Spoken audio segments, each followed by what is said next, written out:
तो Barack Obama ने कहा कि यदि बाबा साहब मेरे देश में होते तो मैं उनको प्रत्येक दिन नमन करता, वो सूर्य के समान है मेरे साथियों।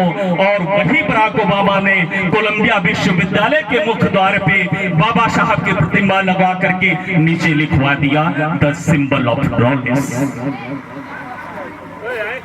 मेरे साथियों, बाबा साहब की आप प्रतिमा लगा लिए हैं, कार्य ही जिम्मेदारियां यही आपकी पूर्ण नहीं हो जाती। मेरे साथियों, बाबा साहब कैसा भारत चाहते थे, कैसा ये देश चाहते थे। आपको बाबा साहब के फिलॉसफी और दर्शन को जानना होगा, पढ़ना होगा, तब जाकर के बाबा साहब के आप सच्चे अनुयायी हो पाएंगे। और बाबा साहब के द्वारा दिए गए बलिदान, जो उन्होंने आपको इस समान का जीवन जीने के लिए, मानव जैसे जीवन जीने के लिए उन्होंने अपने 4-4 बच्चों और बीवी की कुर्बानी दी मेरे साथियों, तभी जाकर के आप उस ऋण से अपने आप को ऋणोत्तर कर पाएंगे, जब बाबा साहब के दर्शन और बाबा साहब के विचारों को अपने अंदर धारण करेंगे। और इस देश ही नहीं, भारत में बाबा साहब के कर्मों और विचारों को आप आगे बढ़ाने का कार्य करेंगे मेरे साथियों। अब आपका अधिक समय न लेते हुए बाबा साहब के जीवन के उन महत्वपूर्ण घटनाओं पर आपको लेके चलता हूं मेरे साथियों। आप सबके पास स्मार्टफोन है मेरे साथियों। आप बाबा साहब की उस स्पीच को 18 मार्च सन 1956 को जब बाबा साहब ने आगरा के सरजमी पे स्पीच दिया था मेरे साथियों, 2 बार बाबा साहब को अपने जीवन में आगरा आने का अवसर मिला। एक तो 1942 में जो हमारे साथी ये काम कर रहे हैं बौद्ध विहार बनाने का, आगरा में बौद्ध विहार में बुद्ध की प्रतिमा लगाने के लिए 1942 में बाबा साहब आए थे मेरे साथियों। उसके पश्चात 18 मार्च सन 1956 को बाबा साहब आगरा में वो सभा संबोधित करने आए थे। बाबा साहब ने 7 भागों में बांट करके स्पीच दिया था मेरे साथियों। बाबा साहब ने कहा था कि मैं 30 साल से संघर्ष कर रहा हूं आपके बच्चों के लिए, आपके लिए, संसद में जाने के लिए, नौकरी करने के लिए मैंने अवसर दिया है। आपको इस अधिकार को बचाने के लिए आगे आना होगा। क्यों ना आपको इस अधिकार को बचाने के लिए खून भी बहाना पड़े मेरे साथियों। बाबा साहब ने 18 मार्च 1956 के अपने शुरुआती अभिभाषण में ये बात बताई थी मेरे साथियों। फिर बाबा साहब ये कहते हैं कि ये मेरे समाज के लोगों, ऐ मेरे दोस्तों, आपको मेरे साथ धर्म को स्वीकार नहीं करना है। बाबा साहब 18 मार्च सन 1956 को आगरा में ये घोषित कर दिए थे कि मैं बहुत जल्द धर्म को स्वीकार करने वाला हूं और आजीवन जो बचा हुआ शेष जीवन है वो धर्म के प्रसार प्रचार में अपना जीवन लगा दूंगा मेरे साथियों। एक मार्मिक बात, महत्वपूर्ण बात आपको बता देना चाहता हूं। बाबा साहब तमाम अध्ययनों के बाद से जब वो धर्म को स्वीकार करने का निर्णय ले लेते हैं तो उनके पास क्रिश्चियन जाते हैं, मुस्लिम से जाते हैं। वो कहते हैं बाबा साहब हमारे वहां भी गैर बराबरी नहीं है, समानता की बात है। आप क्यों नहीं मुस्लिम हो जाते, आप क्यों नहीं क्रिश्चियन हो जाते मेरे साथियों। बाबा साहब ने कहा कि नहीं, मैंने बहुत अध्ययन के बाद से ये धर्म पाया है जहां समानता का अधिकार है, जहां करुणा है, मैत्री है, ये सबका संभाव्यता है। तब बाबा साहब ने कहा कि यदि मैं मुस्लिम धर्म स्वीकार करता हूं तो मेरा सर मक्का में झुकेगा, यदि मैं क्रिश्चियन धर्म स्वीकार करता हूं तो मेरा सर ब्रिटेन में झुकेगा। I am first Indian, I am last Indian. मैं अंतिम रूप से भारतीय हूं, मैं भारतीय हूं मेरे साथियों।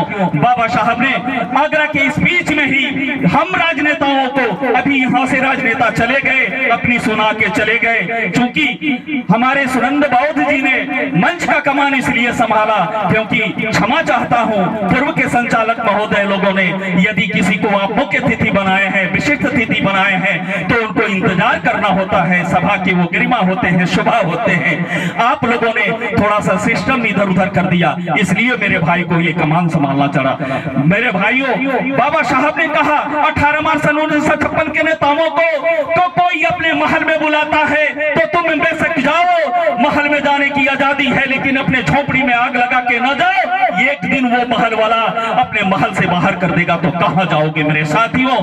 साथ ही उन्होंने नेताओं को कहा कि बिको बिकने की आजादी है, लेकिन अपने संगठन को हरगिज मिटा के मत बिकना।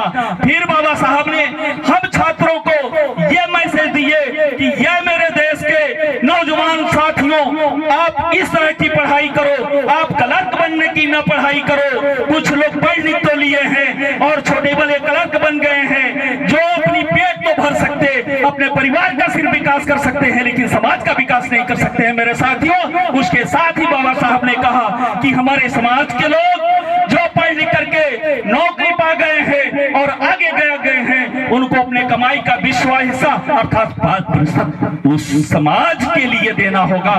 जो आज कुछ हमारे अध्यापक और अन्य विभागों के कर्मचारी सुनंद बोस जी के साथ कदम से कदम मिला के चल रहे हैं, वो यूं ही नहीं चल रहे हैं। महामानव बाबा साहब बोधिसत्व के 18 मार्च के बताई हुई उस फिलॉसफी को अपने अंदर उतारे हैं। आपसे भी मैं अपील करना चाहता हूं, आप भी बाबा साहब की यदि सच्चे अनुयायी हैं, उनकी यहाँ पर प्रतिमा आपने लगवाई है, तो आपको भी बाबा साहब के 18 मार्च के जो बताई हुई बातें हैं अपने अंदर धारण करना होगा मेरे साथियों, तभी इस प्रतिमा का सम्मान हो पाएगा। साथी बाबा साहब ये कहते हैं कि ये मेरे समाज के लोगों, ऐ मेरे समाज के लोगों, मैंने किसानों के लिए कुछ नहीं किया, यदि अवसर मिलता है तो मैं किसानों के लिए अवश्य कार्य करूंगा। बाबा साहब सबसे दर्दनाक बात मेरे साथियों ये कहते हैं कि मेरी आंखें तलाश रही है, मैं इस तंबू का अकेला बंबू हूँ, यदि मेरी आंखें तलाश रही है, एक नौजवान कोई मिल पाता तो मैं चैन से मर पाता मेरे साथी। 14 अक्टूबर सन 1956 को 14 अक्टूबर सन 1956 को बाबा दीक्षा लेते हैं, बाबा साहब दीक्षा लेते हैं नागपुर के सरजमी में। धन्य है कुशीनगर के लोग, धन्य है हम सब। यही कुशीनगर से फंते चंद्रमणि जी बाबा साहब को 14 अक्टूबर 1956 को नागपुर में दीक्षा देने के लिए गए थे। बाबा साहब के आप अनुयायी हैं तो बाबा साहब वहां दीक्षा लेकर के शेष बचा हुआ जमन अपना धर्म के प्रचार में लगा दिए। जैसे हमारे परम श्रद्धेय सुनंद बौद्ध जी ने आजीवन कुंवारे रह करके आप इनके चेहरे से, इनके विचारों से, इनके कर्मठता से आप वाकिफ हैं। ये हमारे भाई बहुत पहले हमसे मुलाकात हुई और इन्होंने कहा कि हम बाबा साहब के मिशन को, बाबा साहब के कर्मा के साथ ही साथ धर्म को बढ़ाना चाहते हैं। इस पूरे उत्तर प्रदेश ही नहीं, भारत के अन्य राज्यों को भी बौद्धमय बनाना चाहते हैं। मैंने कहा मेरे भाई, हमारे अंदर जो भी क्षमता है, जो भी समर्थ है, आप जब भी याद करेंगे हम आपके साथ खड़े रहेंगे मेरे साथियों। मेरे भाई जब जब याद किए, धन्य है आप लोग कि ऐसे बाबा साहब के अनुयायी आप लोगों ने तो नहीं उसको अनुसरण किया, लेकिन सुनंद बौद्ध जी ने 18 मार्च 1956 के बाबा साहब की पीड़ा को, जो बाबा साहब ने कहा था कि कोई एक नौजवान मिल पाता तो मैं चैन से मर पाता, मैं ये बताना चाहता हूं कि बाबा साहब की सच्ची श्रद्धांजलि देने के लिए और बाबा साहब के कर्म आगू बढ़ाने के लिए यदि ऐसे सुनंद बौद्ध जैसे लोग आगरा के स्पीच में मिल गए होते तो निश्चित ही बाबा साहब चैन से मर पाते। जो बातें कहे थे वो बातें न कहते मेरे साथियों। लेकिन 14 अप्रैल 1891 से लेकर के वो सफर समझ जाइए, 18 मार्च 1956 का वो सफर था। बाबा साहब की तलाश अधूरी रही, कोई नौजवान ऐसा विश्वास पात्र नहीं मिला जो बाबा साहब ये अपने आप को विश्वास दिला सके कि मेरे न रहने के बाद इस कर्मा को आगे बढ़ा सकेगा। बाबा साहब ने अपने पैसे से विदेश पढ़ने के लिए हमारे समाज के लोगों को भेजा, कुछ तो वहीं बस गए, कुछ आए भारत में तो बीबीटीवी में मस्त हो गए मेरे साथियों। तभी बाबा साहब ने कहा था कि मुझे पढ़े लिखे लोगों ने धोखा दिया, मुझे अपने लोगों ने धोखा दिया, मुझे गैरों से कम खतरा है, लेकिन लेकिन अपने लोगों से अधिक खतरा है मेरे साथियों। उनके कहने का तात्पर्य यह था कि आप पढ़े लिखे सबको उस श्रेणी में न लेके जाएंगे जो बाबा साहब 18 मार्च को अपनी पीड़ा जताए थे। जो भी मेरे साथी, जो भी मेरे समाज के भाई अपने कमाई का 20वां हिस्सा था 5% वो योगदान बाबा साहब के मिशन और कर्मा को आगे बढ़ाने के लिए कर रहे हैं मेरे साथियों, वो बाबा साहब के ही सच्चे अनुयायी है मेरे साथियों। महाराजगंज से हमारे साथी ये नौजवान ये भी चैन से सो सकते थे, खाकर के इस समय सो रहे होते, लेकिन निःशुल्क निस्वार्थ बाबा साहब के कर्मा को आगे बढ़ाने के लिए आपके बीच में ये अच्छे वक्ता हैं। सिर्फ संगीतकार ही नहीं है, ये घंटों घंटों बोल सकते हैं। और बाबा साहब तो ऐसे शख्सियत हैं जिनके बारे में यदि आप उनके इतिहास को लिखना चाहो मेरे साथियों, तो इस पूरे पृथ्वी को आप कागज बना लो, इस पे जितने वृक्ष हैं उन्हें कलम बना लो, जितने नदियां और समुद्र हैं स्याही बना लो, तभी इनकी गाथा और जीवनी नहीं लिखी जा सकती है मेरे साथियों। इसके साथ ही अपने वाणी को मैं जल्द ही विराम दूंगा और हमारे विद्वान साथी यहाँ पर बैठे हुए हैं, आपसे मैं आग्रह करना चाहता हूँ मेरे साथियों कि आप अपने बच्चों को पढ़ाइए, क्योंकि बाबा साहब हर अपने अपने भाषण में कहा है कि शिक्षा वो शेरनी की दूध है जो पीता है दहाड़ता है।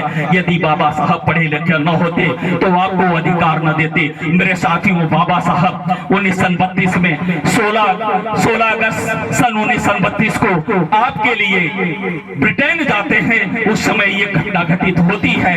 उस समय बाबा साहब के सबसे प्रिय पुत्र नमेश इस दुनिया को छोड़ के चले गए होते हैं और माता रामाबाई कहती हैं कि गजब निर्दयी हो तुम, अभी तुम्हारा ये पुत्र जो है अभी इस दुनिया को छोड़ के जा चुका है, कम से कम इसकी अंतिम संस्कार तो कर दो तब जाओ। तो बाबा साहब कहते हैं कि हे रमा, तेरा बेटा तो इस दुनिया से छोड़ के चला गया, यदि मैं नहीं जाता हूं तो करोड़ों करोड़ों जो इस देश के अनाथ बच्चे हैं उनका भविष्य अंधकारमय हो जाएगा। मेरे साथियों, इतना बड़ा प्यार दे करके बाबा साहब ब्रिटेन जाते हैं। सन 16 अगस्त 1932 को आपके लिए 2 वोटों का अधिकार, प्रतिनिधित्व का अधिकार लेकर के आते हैं। उसके बाद से जब गांधी एंड कंपनी को जानकारी होती है 18 अगस्त को उस समय के तत्कालीन ब्रिटेन के प्रधानमंत्री रेमजे मैकडॉनल्ड को पत्र लिखते हैं गांधी कि ये जो कम्युनल अवार्ड आप लोगों ने दिया है ये ठीक नहीं है मेरे देश के लिए, आप इसे खत्म कर दीजिए। लेकिन एक नहीं माना, वहां पर बाबा साहब साबित कर दिए थे कि हमारे देश में, हमारे भारत में हमारे लोगों के साथ किस तरह से अमानवीयता किया जाता है। ये मानव जैसे तो हैं लेकिन इन्हें मानव नहीं समझा जाता है। इसलिए बाबा साहब ने 2 अधिकार लेके आए थे। वो 2 पृथक निष्वार्थ, उसे कम्युनल अवार्ड के रूप में जाना जाता है मेरे साथियों। लेकिन वो जो कम्युनल अवार्ड था, गांधी एंड कंपनी 20 सितंबर को अरबदा जेल में आमरण अनशन कर देता है। मैं आपसे पूछना चाहता हूं कि गांधी ने कभी आमरण अनशन इसलिए किया है क्या कि उस देश के जो हुकूमत करने वाले ब्रिटेन के लोग थे, अंग्रेज थे, वो चले जाएं, तब जाकर के मैं अंजल ग्रहण करूंगा? कहीं नहीं मिलेगा आपको इतिहास के पन्नों में मेरे साथियों। गांधी ने ऐसा कभी भी आमरण अनशन नहीं किया, आंदोलन तो बहुत किया, लेकिन आपको जो अधिकार ये महामानव बाबा साहब लेकर के आए थे 1932 में, उसको छीनने के लिए अरबदा जेल में आमरण अनशन शुरू कर देता है। दलित बस्तियों में आगजनी उनके अनुयायी लगा देने का काम करते हैं, हमारे बहन बेटियों के साथ दुराचार प्रारंभ कर देते हैं और उस समय धमकियां मिलने लगती हैं कि यदि आप अपने इस अधिकार को वापस नहीं लेते हैं तो बहुत बड़ा अंजाम भुगतना पड़ेगा। बाबा साहब सोचते हैं मैंने जिनके लिए अधिकार ये लाया था वही नहीं रहेंगे तो इस अधिकार को मैं क्या करूंगा? तब जाकर मेरे साथियों 24 सितंबर सन 1932 को पूना पैक्ट समझौता होता है। बाबा साहब के 4 बच्चे मर गए, पत्नी मर गई 36 साल के आयु में, लेकिन बाबा साहब कभी नहीं रोए थे। लेकिन जिस रोज पूना पैक्ट समझौता हुआ उस रात बाबा साहब पकड़ कर मेरे साथियों रोए, क्योंकि वो बाबा साहब के सपने का, बाबा साहब का त्याग का वो प्रतिफल था कि आप जो अस्पृश्यता का मार झेल रहे थे सदियों सदियों से। अभी मेरे मिशन गायक साथी ने कहा कि पीछे झाड़ू गले में हांडी, ये स्थिति थी मेरे साथियों। यदि बाबा साहब न होते तो आज ओम प्रकाश अधिवक्ता न होता और आपके सामने आपको संबोधित न कर रहा होता मेरे साथियों। ये जो कुछ भी संभव हो सका है तो तो बाबा साहब की वजह से हो चुका है, उनके द्वारा दिए हुए संविधान से हो चुका है, किसी भगवान से नहीं हो चुका है, किसी देवी से नहीं हो चुका है। मैं इस गांव में बैठी हुई माताएं और बहनों से अपील करना चाहता हूं कि आपके भगवान ये हैं, आपके मुक्तिदाता ये हैं। आपको किसी धाम से स्नान करने मात्र से मुक्ति नहीं मिलता है। बाबा साहब के सामने आप अपने मस्तक को झुकाएंगी और झुकाते हुए ये प्रण लेंगी कि बाबा साहब आज से मैं ये पाखंडवाद, इस मनोवाद का मैं खात्मा करती हूँ। अपने घर में जो आपने बेदियां लगा रखी हैं, आप जो छठ करती हैं, ज्योतियां करती हैं, ये अंधविश्वास पाखंड है मेरी माताएं। अभी हमारी दो बहनें यहाँ बैठी हुई हैं, देखिए इन लोगों ने बुद्ध को स्वीकारा है, धम्म को स्वीकारा है। श्वेत वस्त्र में इन्होंने अपने बाल को मुड़वा दिया है। मेरी बहनें, इन बहनों से प्रेरणा आप ले लीजिए। ये धर्म को प्रचार करने के लिए जो बाबा साहब ने 14 अक्टूबर 1956 को संकल्प लिए थे, उस कर्म को आगे बढ़ाने के लिए सुनंद बौद्ध जी जैसे हमारे नौजवान साथियों के साथ कदम से कदम मिला करके इस भारत के कोने कोने में जा रही है और बौद्धमय भारत करने का परिकल्पना को सत्य करने में सतत चल रही है। धन्य है हम लोग की ऐसे बहनों का आज हम लोग यहाँ पर साक्षात्कार और सम्मान किए हैं। इसी के साथ अपने वाणी को विराम देता हूँ। अभी इशारा आ रहा है हमारे परम श्रद्धेय सुनंद बौद्ध जी को बोध गाया जाना है, क्योंकि वहां बहुत बड़ा एक संघर्ष चल रहा है, जहां पर बोधि जो वृक्ष है, जो बोध गया है, वहां पर मनोवादी लोगों का कब्जा होता जा रहा है। मेरे साथियों, 1949 में एक ऐसा कानून बना दिया गया, उस कानून को खत्म करने के लिए हमारे साथी संघर्ष कर रहे हैं। अपने साथियों से अपील करना चाहता हूं कि इस लड़ाई को और आसानी से हम लड़ पाते और लड़ना भी न पड़ता यदि बाबा साहब ने कहा पॉलिटिक्स इज द मास्टर की ऑल प्रॉब्लम सॉल्व। बाबा साहब ने कहा आप जाके अपने घर पे दरवाजों पे लिख दीजिए कि इस देश के हुक्मरान शासक हैं आप, लेकिन हम लोगों ने ऐसा नहीं किया। जो लोग मंदिर में थे वो सदन में जाने लगे, और जो सदन में जाने के लिए महापुरुष बाबा साहब ने आपको बताए तो आप मंदिर में जाने लगे। मेरे साथियों, सुबह 2 घंटियां बजती हैं, एक मंदिर की बजती है, एक विद्यालय की बजती है। आपको इतना समय आपने दिया, बहुत समय दिया, इसके लिए साधुवाद करता हूं, लेकिन आप मंदिर के घंटी की तरफ न ध्यान दीजिएगा, आप विद्यालय के घंटी को ध्यान दीजिएगा। अपने बच्चों को विद्यालय भेजने का काम करिएगा, तब जाकर के बाबा साहब की आप सचवान्य हो पाएंगे। अन्यथा सिर्फ उनकी मूर्ति स्थापना कर देगा, उनकी प्रतिमा लगा देना, उनकी जयंती बना देना और मेरे जैसे लोगों द्वारा यहाँ अभिभाषण कर देना, यही पर्याप्त नहीं है। बाबा साहब के दर्शन को, ओम प्रकाश को जीना होगा। और जैसे सुनंद बौद्ध जी जी रहे हैं, हमारी बहनें यहाँ बैठी हुई हैं और सारे साथी जी रहे हैं, सबको मैं हृदय के गहराइयों से धन्यवाद ज्ञापित करता हूँ। और पुनः यहाँ पर बैठे हुए और आए हुए विद्वान साथियों को, जो मेरे साथी यहाँ काफी धैर्य से सुन रहे हैं, हम सबको इस कार्यक्रम को सफल बना रहे हैं, पुनः अपने हृदय के गहराइयों से सबको एक सूत्र में जय भीम, नमो बुद्धाय बोलता हूँ।